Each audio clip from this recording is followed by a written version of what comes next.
여러분 지난주 말씀 제목 기억하시나요? 예, 지난주는 함께 하시는 하나님이라는 말씀 제목으로 은혜 나누었는데요.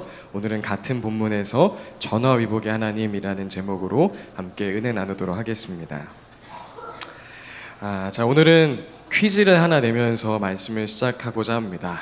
퀴즈를 맞추시는 분에게는 우리 동전사님이 들고 계시는 우리 교회 이름과 동일한 이름의 책이죠. 토부처치라는 책을 선물로 드리도록 하겠습니다.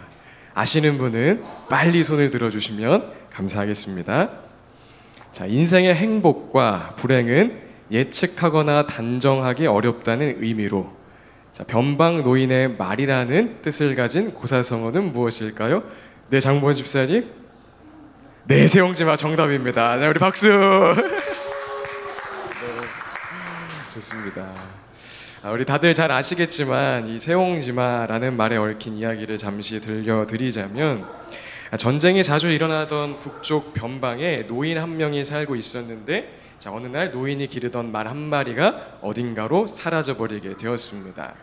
그러자 마을 사람들이 노인을 찾아와 위로해 주었는데, 그때 노인은 오히려 글쎄 이 일이 복이 될지 어찌 알겠나 라고 말하며 그런 덤덤한 태도를 보였죠. 그런데 정말이지 얼마 후 도망갔던 말이 많은 야생마를 이끌고 다시 집으로 돌아온 것 아니겠습니까?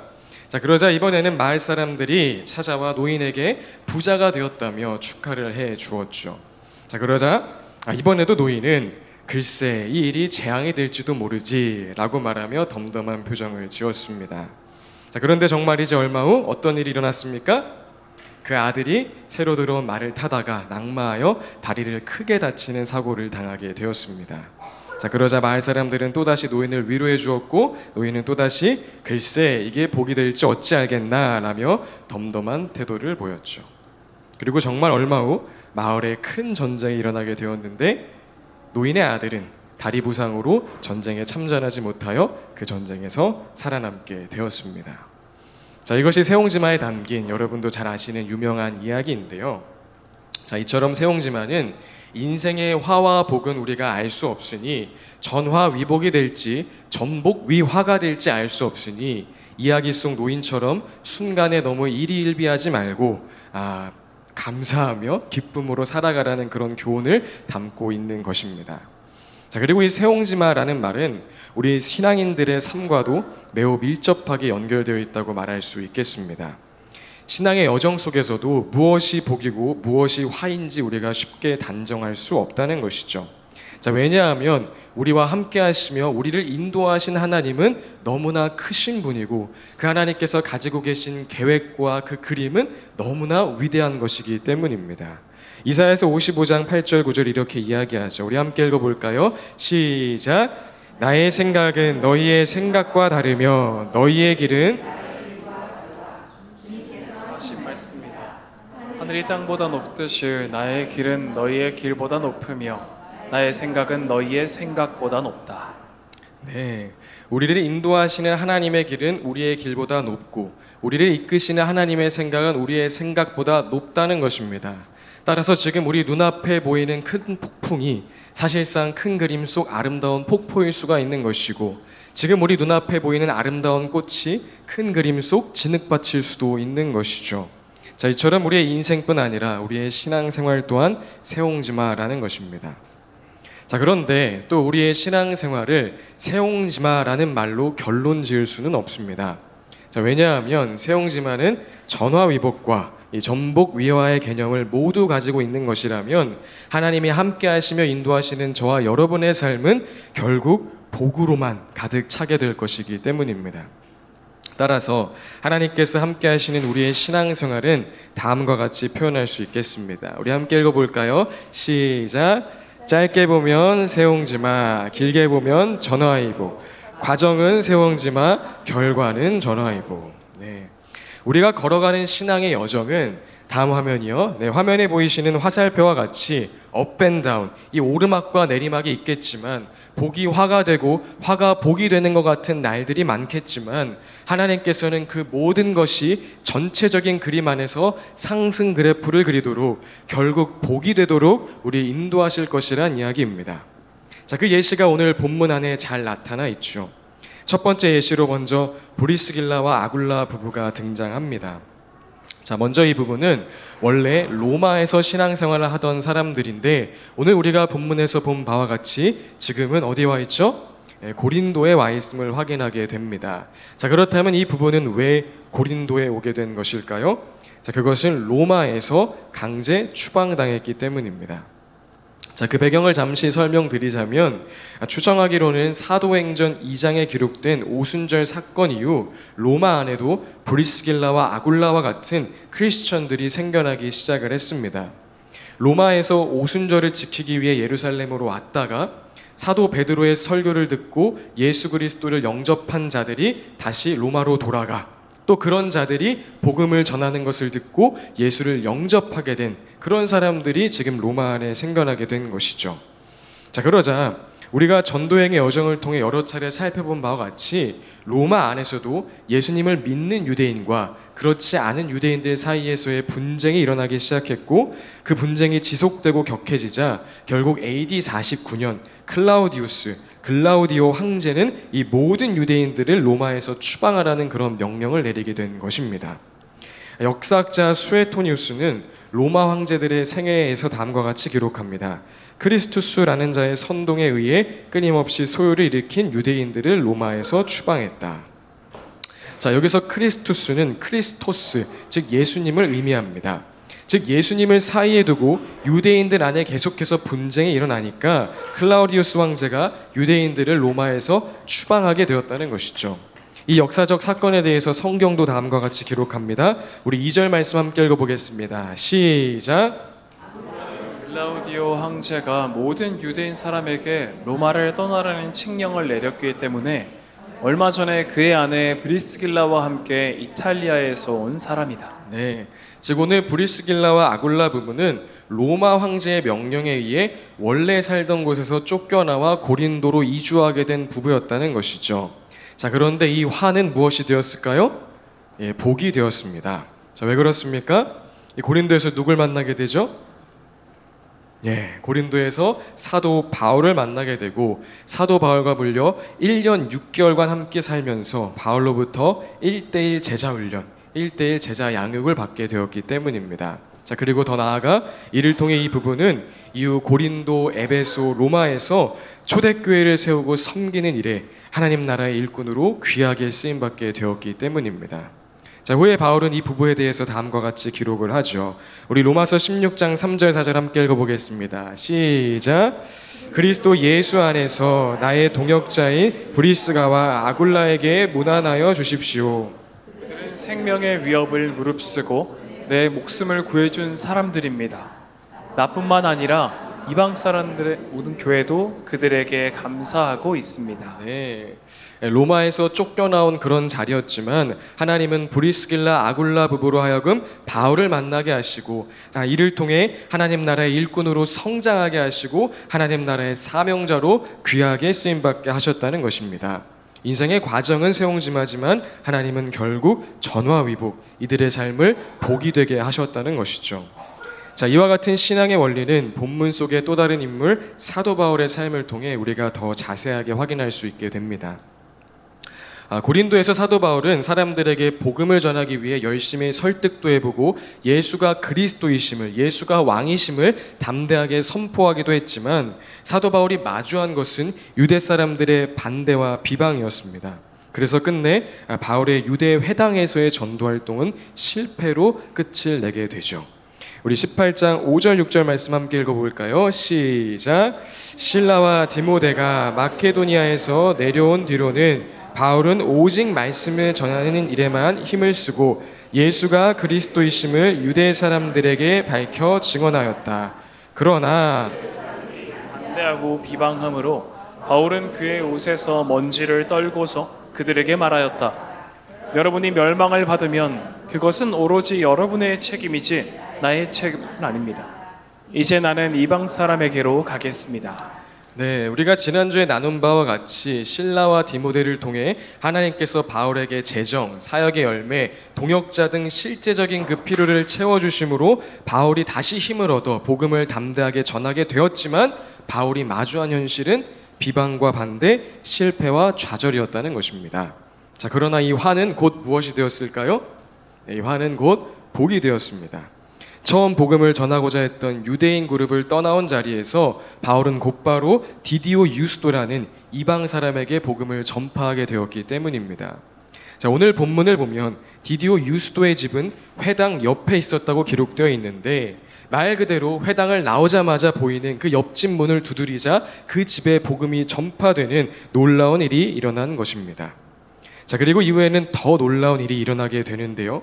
자, 유대 회당에서 복음을 전할 때는 아무도 그 복음을 받아들이지 않았는데, 그 옆집에서 복음을 전할 때에 그 소리를 어떻게 들었는지 회당장인 그리스보가 예수님을 믿게 되는 참으로 신비한 일이 일어나게 된 것입니다. 우리 7절과 8절 말씀 함께 읽어보겠습니다. 시작. 바울은 거기를 떠나서 디디오 유스도라는 사람의 집으로 갔는데, 이방 사람으로서 하나님을 공경하는 사람이고 그의 집은 바로 회당 옆에 있었다. 회당장인 그리스보는 그의 온 집안 식구와 함께 주님을 믿는 신자가 되었다. 그리고 고린도 사람 가운데서도 많은 사람이 바울의 말을 듣고서 믿고 침례를 받았다. 예, 반대와 비방으로 떠나온 그 자리에서 바울은 디디오 유스도와 유대 공동체의 리더 중 한 사람인 그리스보와 그의 온 지방과 또 많은 고린도 사람들이 복음을 듣고 믿고 침례를 받는 이 놀라운 일을 경험하게 되었다는 것입니다. 화가 곧 복이 된 것이죠. 자, 그런데 이 복은 곧 무엇을 불러왔을까요? 또다시 화를 불러오게 됩니다. 유대 공동체의 리더인 회당장이 그리스도인이 됨으로 인하여 바울을 반대하고 비방하던 그 유대인들이 더욱 격분하게 된 것이죠. 자, 그래서 이들은 호시탐탐 바울을 처리할 기회를 노리다가 지난주에 잠시 언급한 바와 같이 갈리오가 아가야 주의 총독이 되었을 때, 즉 새로 부임한 총독이 백성들의 민심을 의식하여 그들의 청을 들어줄 것이라 생각한 그때에 합심하여 바울을 재판장으로 끌고 가게 됩니다. 우리 12절 13절 함께 읽어보겠습니다. 시작. 그러나 갈리오가 아가야 주 총독으로 있을 때에 유대 사람이 한패가 되어 바울에게 달려들어 그를 재판정으로 끌고 가서 이 사람은 법을 어기면서 하나님을 공경하라고 사람들을 선동하고 있습니다 하고 말하였다. 네, 회당장을 전도한 일은 곧 불난 유대인들에게 부채질하는 것이 되었고, 결국 바울은 법정까지 끌려가게 되었다는 것입니다. 복이 화가 된 것이죠. 자, 그러나 이 화는 또 어떻게 되었을까요? 네, 결국에는 복이 되었습니다. 자, 먼저 갈리오는 성경에 나오는 다른 총독들과 달리 군중에 휘둘리는 사람이 아닌 정말 법대로 판결하는 자였기 때문에 이 재판에서 유대인들이 아닌 바울의 손을 들어주게 됩니다. 유대인들이 바울에 대하여 제기한 문제는 사실상 로마법에 해당되지 않는 일이라고 판단을 한 것이죠. 우리 14절 15절 함께 읽어보겠습니다. 시작. 바울이 막 입을 열려고 할 때에 갈리오가 유대 사람에게 말하였다. 유대 사람 여러분, 사건이 무슨 범죄나 악행에 관련된 일이면 내가 여러분의 송사를 들어주는 것이 마땅할 것이요. 그러나 문제가 언어와 명칭과 여러분의 율법에 관련된 것이면 여러분이 스스로 알아서 처리하시오. 나는 이런 일에 재판관이 되고 싶지 않소. 네. 갈리오가 볼 때 유대인들이 바울을 향하여 고발한 내용 중 로마법에 걸리는 것이 없었고, 자, 그래서 바울은 이 사건에서 승소하게 되었다는 것입니다. 자, 그런데 여기서 우리가 성경적 시각을 조금 더 넓게 가져가자면 이 사건은 단순한 승소 이상의 큰 의미를 남기게 되었음을 우리가 발견하게 됩니다. 자, 왜냐하면 오늘 이를 통해 바울은 복음 전파와 선교 활동은 로마법으로 제지할 수 없다는, 당시 로마법으로 어떻게 할 수 없다는 사실을 알게 되었으며, 이 지식은 후에 바울이 로마 본토로 가서 복음을 전할 수 있도록 하는데 아주 큰 기여를 하게 되었기 때문입니다. 자, 이후에 우리가 또 나누겠지만 사도행전 25장을 가보면 바울이 가이사랴에 있을 때 이번에는 유대 지방의 총독인 베스도 앞에서 신문을 당하는 장면을 보게 되는데요. 자, 이때 베스도 총독은 갈리오처럼 이제 막 총독이 된 시점이기도 하고 또 유대 지방의 총독이기도 하기에 갈리오와 달리 유대인의 환심을 사기 위한 결정을 내리게 됩니다. 바울을 예루살렘으로 데리고 가서 그곳에서 유대인들이 원하는 대로 유대법에 의한 판결을 받게 하고자 한 것이죠. 자, 그런데 이때 바울은 로마 법을 이용해야겠다는 생각을 하게 됩니다. 로마 법으로는 자신을 어떻게 할 수 없다는 것을 알았기 때문에 시민권을 이용하여서 자신은 예루살렘이 아닌 로마에 가서 로마 황제에게 직접 재판을 받겠다고 이야기를 한 것이죠. 우리 그 장면을 함께 읽어볼까요? 사도행전 25장 9절부터 11절까지의 내용입니다. 함께 읽겠습니다. 시작. 베스도는 유대 사람의 환심을 사고자 하여 바울에게 묻기를, 그대는 예루살렘으로 올라가서 이 사건에 대하여 내 앞에서 재판을 받고 싶지 않소? 하였다. 바울이 대답하였다. 나는 지금 황제의 법정에 서 있습니다. 나는 여기서 재판을 받아야 합니다. 각하께서도 잘 아시는 대로 나는 유대 사람에게 조금도 잘못한 것이 없습니다. 만일 내가 나쁜 짓을 저질러서 사형을 받을 만한 무슨 일을 하였으면 죽는 것을 마다하지 않겠습니다. 그러나 나를 고발하는 이 사람들의 고발 내용에 아무런 근거가 없으면 어느 누구도 나를 그들에게 넘겨줄 수 없습니다. 나는 황제에게 상소합니다. 네, 바울은 유대인들이 로마 법정에서 자신을 고발할 수 있는 어떠한 근거가 없다는 것을 정확하게 알았고 그 자신감을 가지고 황제에게 상소했다는 것입니다. 그리고 이 사건으로 인해서 바울은 복음을 전하기 위해 그토록 가길 소원했던 그 로마 군인들의 호의까지 받으면서 공짜로 가게 된 것이죠. 자, 그렇다면 바울은 로마법 앞에서 자신이 무죄하다는 것에 대하여서 어떻게 이토록 자세히 알았을까요?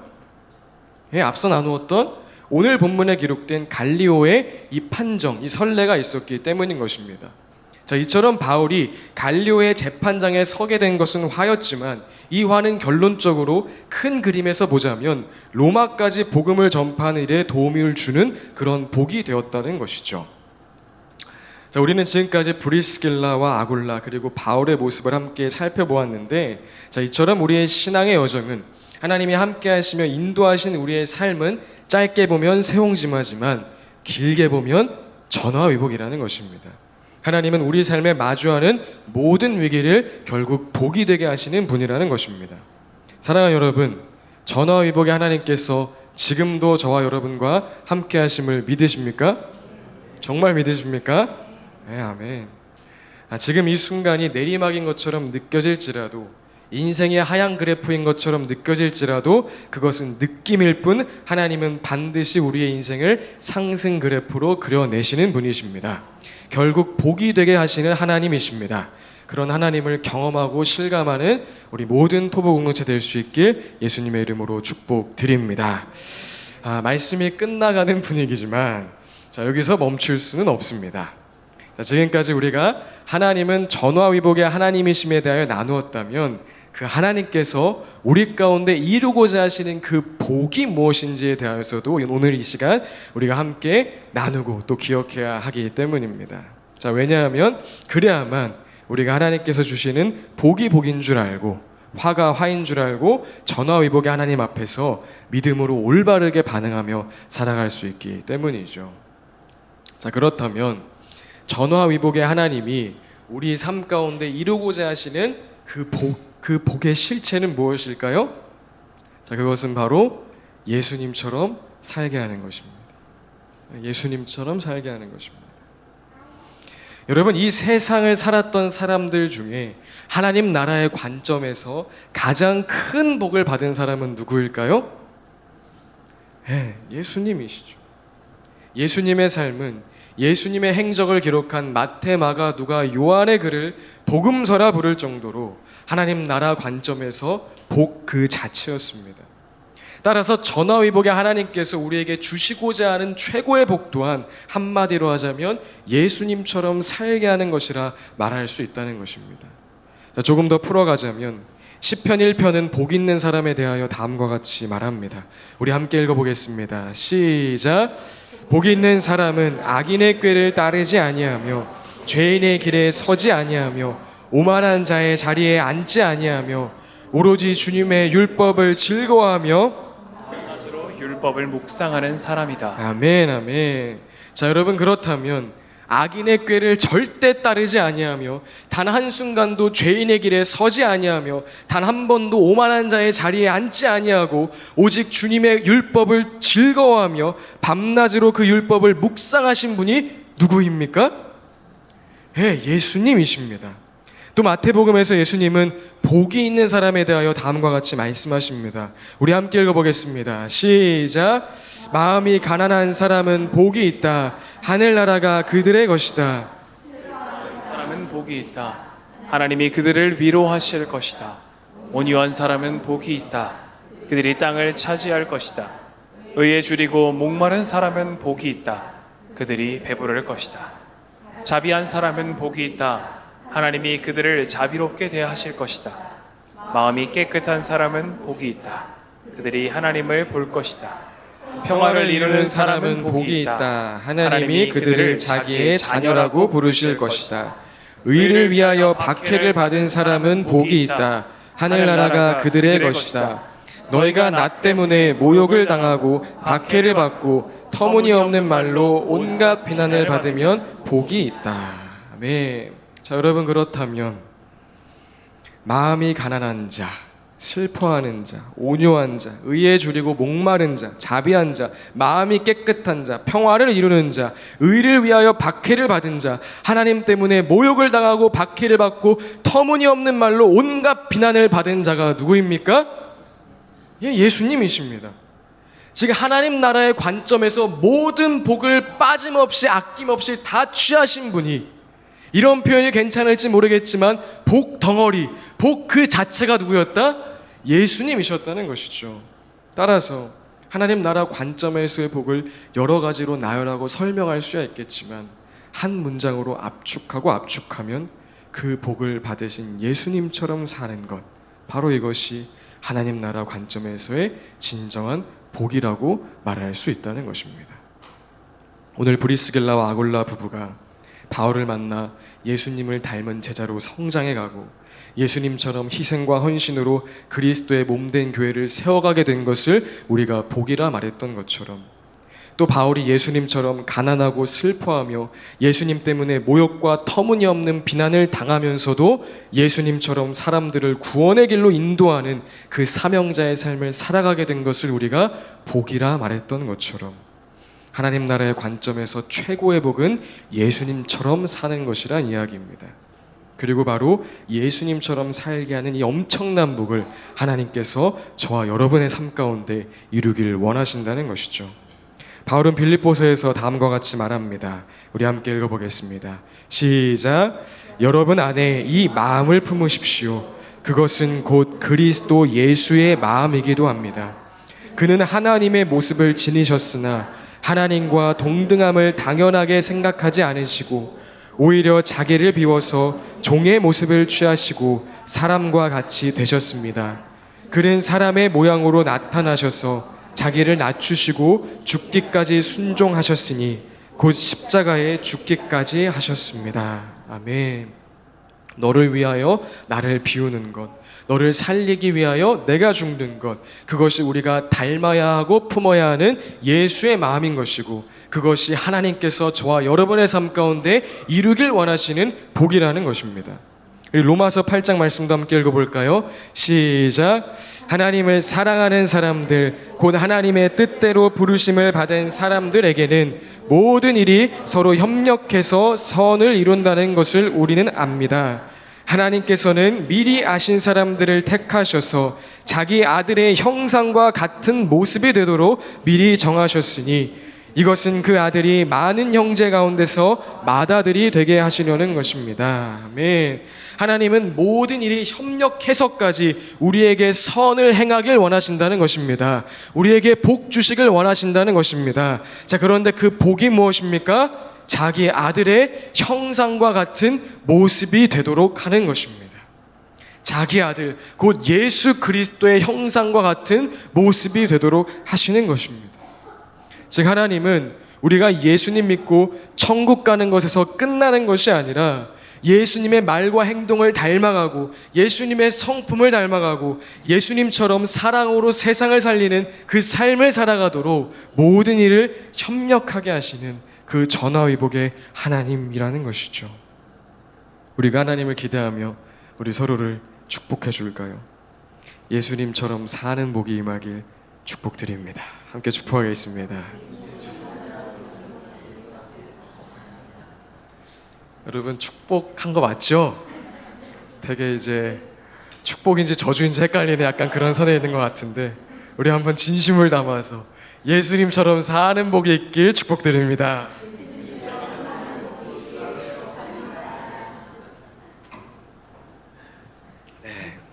자, 우리 말씀을 마무리하면서 짧게 보면 세옹지마, 길게 보면 전화위복, 또 그 복은 예수 그리스도처럼 사는 것이라는 오늘의 말씀 내용을 그대로 보여주는 한 인물을 소개하려고 합니다. 자, 그 이름은 바로 요셉입니다. 자, 요셉은 야곱의 12아들 중 11번째 아들로서 야곱이 엄청나게 편애하는 아들이었습니다. 성경에는 요셉에게만 채색 옷을 입혔다고 기록되어 있는데, 지금으로 말하자면 형들은 동묘 구제시장 가서 옷 사주고 요셉만 이 백화점 명품관에서 옷을 사줄 정도로 이 요셉을 편애한 것입니다. 자, 그러니 형들이 요셉을 좋아했을까요? 싫어했을까요? 당연히 싫어했습니다. 심지어는 어느 날 요셉이 자신이 꾼 꿈을 형들 앞에 자랑스럽게 이야기하는데, 그 내용은 형들이 요셉에게 절하게 된다는 그런 내용의 꿈이었습니다. 그러니 형들이 요셉을 좋아했을까요? 싫어했을까요? 싫어한 정도가 아니라 죽이고 싶었습니다. 자, 그래서 요셉을 죽이려고 했는데 첫째 형의 만류로 죽이진 못하고 애굽, 이집트로 향하는 노예상에 이 요셉을 노예로 팔아버리게 되죠. 자, 이에 요셉은 파라오의 경호대장이었던 보디발이라는 사람의 집에 노예가 되는데요. 여러분, 백화점 명품관만 돌아다니다가 갑자기 노예가 되었으니 여러분, 요셉의 상태가 어떠했겠습니까? 현실 감각이 사라질 정도로 혼란했을 것입니다. 자, 그러나 하나님은 그런 요셉과 함께 하셨고, 이에 요셉은 하급 노예 신분에서 벗어나 보디발의 집안과 재산을 관리하는 그 관직, 직분을 얻게 되죠. 자, 그런데 조금 정신이 차려질 때쯤 하나님이 요셉에게 복으로 주신 그 외모가 큰 화를 불러오게 됩니다. 보디발의 아내가 요셉의 외모에 반하여 요셉을 꾀려고 한 것이죠. 외모에 자신 없는 분들, 복이 화는 아니지만 일단 다 복인 줄 아시기 바랍니다. 이 장면이 좀 재밌으니까 우리 함께 읽어볼까요? 시작. 미남이었다.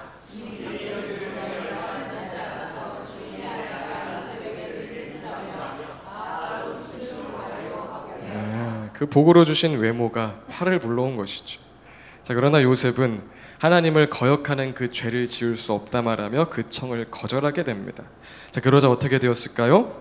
보디발의 아내는 반대로 요셉이 자신을 욕보이려 했다는 식으로 요셉에게 누명을 씌웠고, 이에 요셉은 감옥에 갇히게 되었습니다.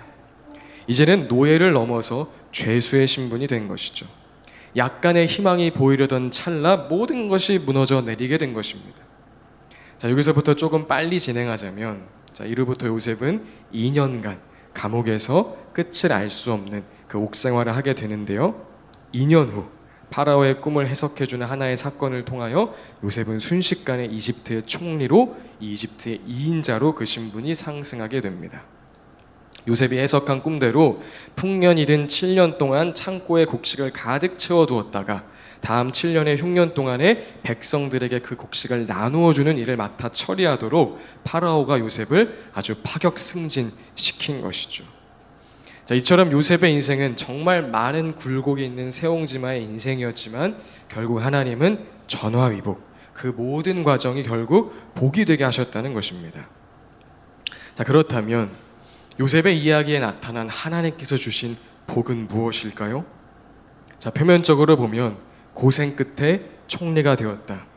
하나님을 향한 믿음을 잃지 않고 열심히 버티고 버텼더니 하나님께서 높은 자리에 오르게 하셨다라고 말할 수 있겠지만, 하나님이 진짜 이루신, 요셉의 삶 가운데 정말로 이루신 복은 오늘 말씀을 통해 나눈 것처럼 요셉으로 하여금 예수 그리스도를 닮게 하신 것이었습니다. 형들을 전혀 생각하지 않았던 이기적이고 철부지였던 요셉은 어느새 책임감 있는 삶을 살아가는 어른이 되었고요. 세상 유혹 앞에서도 당당히 하나님의 이름을 외치며 예수님처럼 의를 위하여 박해를 받는, 의를 위하여 감옥에 갇히는 자가 되었고요. 예수님처럼 하나님의 구원 계획 앞에 철저한 자기 희생을 통해 용서를 선포하는 자가 되었습니다. 다시 한번요. 예수님처럼 하나님의 구원 계획 앞에 철저한 자기 희생을 통해 용서를 선포하는 자가 되었습니다. 이것이 하나님께서 요셉에게 이루신 진짜 복이라는 것입니다. 후에 형들이 식량을 구하러 이집트로 찾아왔을 때 자신을 노예로 팔았던 형들에게 요셉은 다음과 같이 이야기하죠. 우리 함께 읽어볼까요? 시작. 내가 형님들이 이집트로 팔아넘긴 그 아우입니다.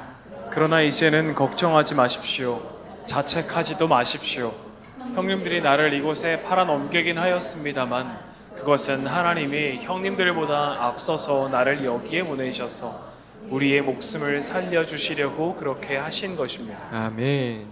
자, 이처럼 요셉의 삶 가운데 임한 하나님의 복은 단순하게 총리가 되었다, 높은 자리에 오르게 되었다가 아니라 요셉의 인생이 예수님을 닮게 되었다, 예수님의 마음을 담고 예수님의 성품을 닮아 예수님처럼 많은 사람을 구원의 길로 인도하게 되었다는 것에 있다는 것입니다.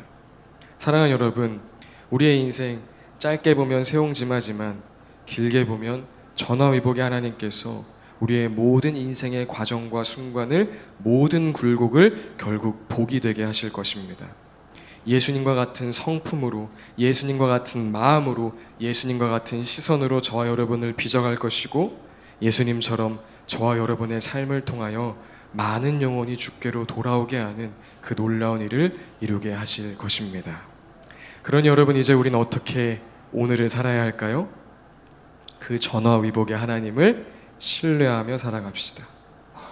하나님의 예수 그리스도의 모습으로 나를 성장시키고 단련해 가시는 그 시간을 인정하며 비명을 지르고 절규하는 한이 있더라도 훈련의 시간에 열심히 성실하게 참여합시다. 그리고 너무 울상으로 있지 말고 웃으면서 재밌게 살아갑시다. 우리 한번 5초간 웃어볼까요? 시작. 하하하하하하. 우리 한 번 더 5초간 시작. 하하하하. 네, 그냥 그렇게 사는 겁니다. 여러분, 전화위복의 하나님께서 저와 여러분의 수준과 또 상황과 실력에 맞게 우리 모두 잘 대해 주실 것입니다. 네, 우리가 하나님 신뢰하며 함께 걸어갑시다. 그리고 전화위복의 하나님을 기대하며 이 시간 함께 찬양하기 원합니다. 여러분, 오늘 브리스길라와 아굴라는 천막 만드는 사람이었습니다. 지금으로 말하자면 건축업자라고 할까요? 일반 직종에 있는 사람이었다는 것이죠. 오늘 요셉은 역할이 무엇이었습니까? 총리였습니다. 지금으로 말하자면 정치인 이렇게 볼 수 있을 것 같아요. 그리고 바울은 뭐였죠? 사도였습니다. 지금으로 말하자면 목회자 그룹을 이야기할 수 있겠죠. 그러나 여러분, 하나님께서 어떤 역할, 어떤 자리에 있든 이루고자 하시는 복은 동일했습니다. 무엇이었습니까? 예수 닮게 하는 겁니다. 여러분들이 지금 학생이면 학생인 대로, 우리 입시 준비생이면 입시 준비생인 대로, 직장인이면 직장인인 대로, 사업가면 사업가인 대로 그 자리에서 저와 여러분에게 원하시는 것은 예수 닮게 하시는 일이라는 것입니다. 믿으십니까? 우리 밖에 있는, 우리 육아하는 우리 어머니들 같은 경우에도 그 현장에서 우리 하나님께서 이루고자 하시는 것은, 주고 싶어 하시는 복은 예수 닮은 복이라는 것입니다. 우리 오늘 선물로 드렸던 토브 처치라는 책에서 스캇 맥나이트 목사님이 마지막 챕터에서 토브 처치는 예수 닮는 것을 소원한다, 이렇게 써놓으셨더라고요. 참고로 저희가 먼저 시작됐습니다. 그 한 1년 뒤에 이 책이 나왔는데 참 우리 교회에게 주시는 많은 메시지가 담겨있는 책이라는 생각이 들어요. 거기서 이렇게 기록하십니다. 우리 함께 읽어볼까요? 시작. 하나님은 선하시고 그리스도도 선하시다. 그러므로 그리스도처럼 되는 것은 토부를 이루는 것이다. 예수의 방법은 십자가를 지는 삶이다. 그러므로 예수와 연합한 사람들, 곧 예수를 따르고자 하는 사람들의 방법 역시 십자가를 지는 삶이어야 한다. 십자가를 지는 삶, 혹은 우리가 그리스도를 본받는 삶이라고 부르는 것은 타인을 위해 예수께 굴복하는 삶이다. 그것이 우리가 세우고 격려하고 양육하도록 부르심을 받은 토부 문화다. 토부 처치의 문화는 목사와 교인들이 이러한 추구와 소명을 지향하는 것이다. 아멘. 재밌죠? 우리 토부 처치는 하나님께서 그 복을 주시기 원하십니다. 그리스도처럼 되는 복을 주시기 원하십니다. 그 하나님의 훈련의 시간 안에 우리 함께 참여하는 교회 공동체 될 수 있길 바랍니다. 자, 문제는 무엇이죠? 별로 그게 좋아 보이지가 않는다는 거. 그쵸? 예수님처럼 사는 거? 예수 믿고 그냥 내가 천국 가는 것까지 오케이. 예수 믿고 내 마음 좀 편해지는 것까지 오케이. 근데 예수님처럼 살라고? 그게 진짜 복이라고라는 퀘스천이 우리 안에 들어오죠. 사실 그래서 우리에게는 오늘도 하나님의 긍휼과 자비가 필요한 것입니다. 여러분, 컵은 컵대로 쓰임 받을 때 가장 행복하고 만족합니다. 그렇죠? 근데 이 컵이 컵대로 쓰임 받기 전까지는 이게 만족이고 행복인지 알 길이 없는 거예요. 그러니까 우리가 모르는 건 너무나 당연해요. 그래서 오늘 이 시간에도 하나님께서 우리에게 계시해 주셔야 합니다. 무엇을요? 예수님처럼 사는 게 진짜 행복한 거구나. 하나님 편에서 우리에게 맛보게 해주셔야 되는 겁니다. 하나님의 선하심을 맛보아 알지어다 이야기했던 것처럼 그 하나님의 복을 우리가 맛보아야 하는 것입니다. 이 시간 우리 먼저 기도했으면 좋겠어요. 예수님처럼 사는 것이 내 인생 가운데 내려지는 가장 위대한 복이라는 것을 주님 실감하게 하여 주옵소서. 나 그거 인정할 수 없습니다. 하나님의 긍휼과 자비로 예수님처럼 사는 복이 무엇인지, 그것이 진짜 복이라는 것을 맛보아 알게 하여 주시옵소서. 우리 이 시간 함께 기도하기 원합니다. 함께 기도하겠습니다. 하나님, 오늘 우리 사랑하는 교회 공동체가 예수 닮기를 원하네 기쁨으로 고백했습니다. 먼저 구하는 것은 영원한 하늘나라의 가치와 기준이, 그 하나님의 복이 우리에게 복으로 실감되게 하여 주시옵소서. 또한 주님, 기도하는 것은 우리가 처해진 상황과 환경, 있는 자리 모두 다르지만 하나님, 그 모든 자리에서 오늘 브리스길라 아굴라에게 하셨던 것처럼, 바울에게 하셨던 것처럼, 요셉에게 그러하셨던 것처럼 우리에게도 예수 그리스도를 닮아가는 복을 충만하게 허락하여 주시옵소서. 감사드립니다. 예수님의 이름으로 기도합니다. 아멘. 아멘.